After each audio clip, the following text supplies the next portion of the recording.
তো hello friend, welcome to Das Sudipta 0.2 YouTube চ্যানেলের পক্ষ থেকে সকলকে জানাই স্বাগতম। তো আজকে আপনাদের জন্য আরেকটি ভিডিও নিয়ে চলে এসেছি। তো আজকে আমরা আলোচনা করব কাজী নজরুলের গান।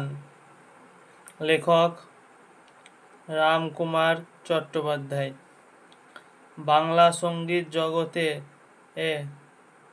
প্রবাদ পুরুষ শিল্পী রামকুমার চট্টোপাধ্যায় 1921 সালে জন্মগ্রহণ করেন উত্তর কলকাতার দর্জিপাড়া অঞ্চলে। সঙ্গীতই এই শিল্পীর ধ্যান জ্ঞান দেশ বিদেশে বিপুল খ্যাতিসম্পন্ন।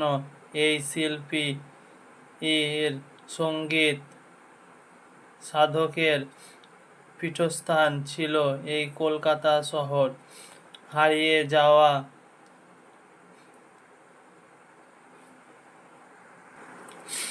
পুরাতন বাংলা গানকে তিনি নতুন প্রাণ দিয়েছেন।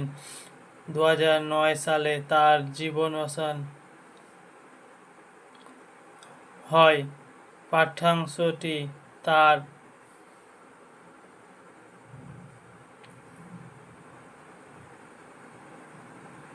পুরাতনী নামকরণ ও আত্মজীবনমূলক গ্রন্থ থেকে নেওয়া হয়েছে।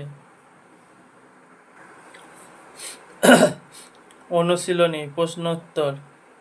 সংক্ষিপ্ত উত্তর দাও। 1. কাজী নজরুল ইসলাম ব্যতীত কোন মনীষীর নাম পাঠ্যাংশে খুঁজে পেল? আলোচ্য পাঠ্যাংশে কাজী নজরুল ইসলাম ব্যতীত নেতাজি সুভাষচন্দ্র বসুর নাম খুঁজে পাওয়া যায়। 2. এই ছিল তখনকার কোনো স্বদেশী মিটিং এর রীতি।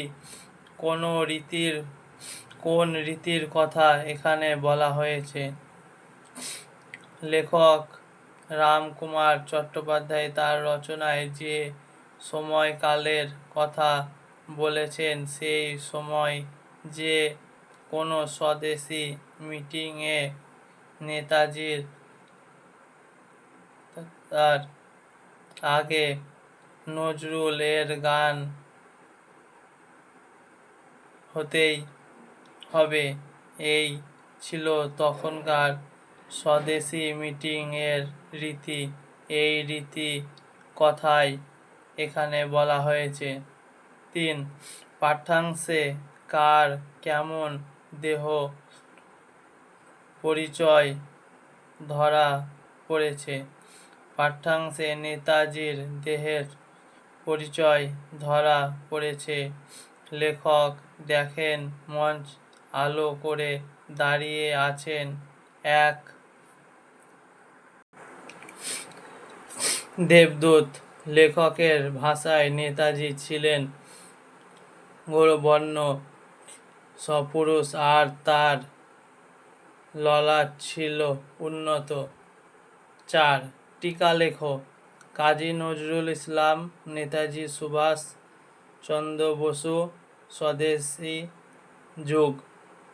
কাজী নজরুল ইসলাম বাংলা কাব্য ও সাহিত্য ও জগতে ইনি বিদ্রোহী কবি নামে পরিচিত ও বহু দেশাত্মবোধক গান ও কবিতা তিনি রচনা করেন। তার রচিত গান নজরুল গীতি নামে পরিচিত। শেষ জীবনে তার হয়ে পড়েন এবং স্মৃতিশক্তি হারিয়ে ফেলেন। তার বিখ্যাত কাব্যগ্রন্থ অগ্নিবীণা, বিষের বাঁশি, দোলন চাঁপা প্রভৃতি। নেতাজি সুভাষচন্দ্র বসু ভারতবর্ষের সর্বশ্রেষ্ঠ বিপ্লবী। সুভাষচন্দ্রর জন্ম উড়িষ্যার কটক শহরে।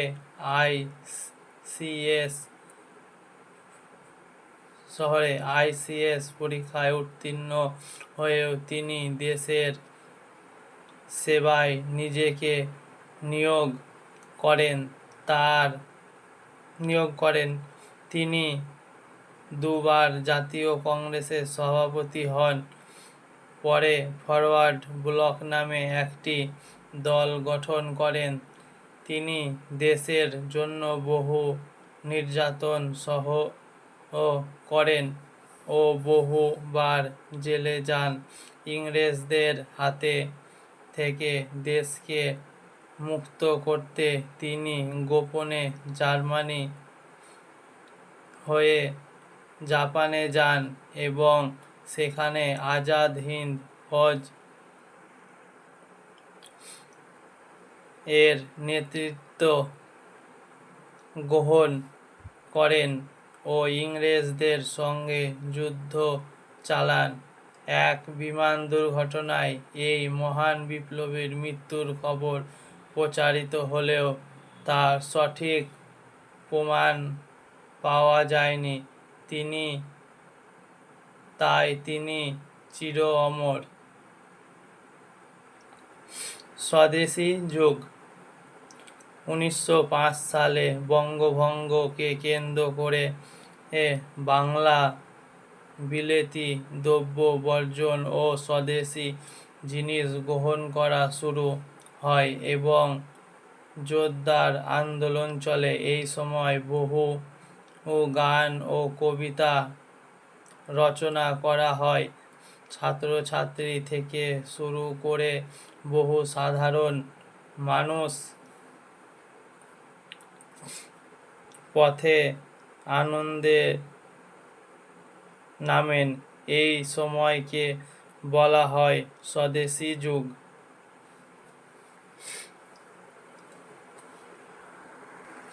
তো এই ছিল আজকের ভিডিওটি ভালো লাগলে অবশ্যই চ্যানেলটিকে সাবস্ক্রাইব, লাইক ও শেয়ার করতে ভুলবেন না।